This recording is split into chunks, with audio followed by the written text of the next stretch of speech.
નમસ્કાર મિત્રો, હું સુધીર વાઘાણી ગારિયાધારથી હાલ તાલુકા પંચાયત જિલ્લા પંચાયતના ચૂંટણીનું પર્વ જે દેશમાં મતદારોને સંવૈધાનિક અધિકાર આપવામાં આવ્યો છે, તો જ્યારે હાલ અત્યારે ગારિયાધાર તાલુકા જિલ્લા પંચાયતની ચૂંટણી હાલી રહી છે ત્યારે દેશની લો એન્ડ ઓર્ડરની જવાબદારી હોય તેવી સર્વોચ્ચ સંસ્થા કે જે પોલીસ સારા ગુજરાત ભારત બનું રક્ષણ કરતી હોય છે અને લોકોને એના સંવિધાનિક અધિકાર આપવામાં સૌથી મોટો એનો ફાળો હોતો હોય છે, ત્યારે આજે મારે દુઃખ સાથે કહેવું પડે કે એવી સંસ્થા એક પોલિટિકલ પાર્ટીને આધીન થઈ ગઈ છે કે ગુલામ થઈ ગઈ છે એમ કહી શકો. આજે છેલ્લા 4 દિવસથી હું ગારિયાધારમાં જોઉં છું.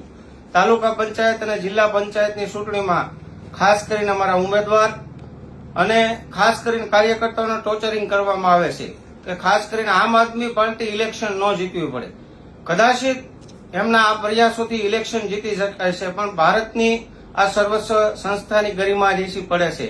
જ્યારે એક જિલ્લા લેવલે એક આઈએસ ઓફિસર તરીકે એસપી સાહેબ છે, આઈજી સાહેબ છે, ફરજ બજાવતા હોય અને એની નાક નીચે જો પોલીસ આવું કાર્ય કરે તો દેશની આમ જનતાને ન્યાયની અપેક્ષા રાખી શકાય તેવી સ્થિતિ નબળી પડતી જાય છે.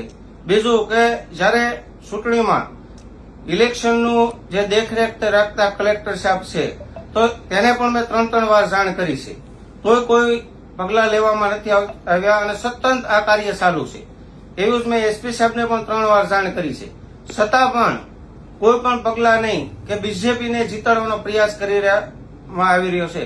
અમે કદાચિત આ તાલુકા પંચાયત એમના દબાણથી હારી જાય તેવી પણ કોઈ સ્થિતિ નથી અને કદાચિત હારી જાય તો અમે નથી હારતા. આમાં આ દેશનો લો એન્ડ ઓર્ડર હારે છે કે દેશની જે ન્યાય પ્રક્રિયા છે એ હારે છે કે લોકોને ન્યાયની પ્રણાલીમાં વિશ્વાસ ઉઠતો જાય.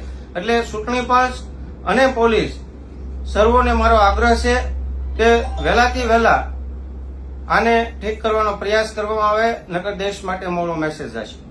આભાર. જય હિન્દ.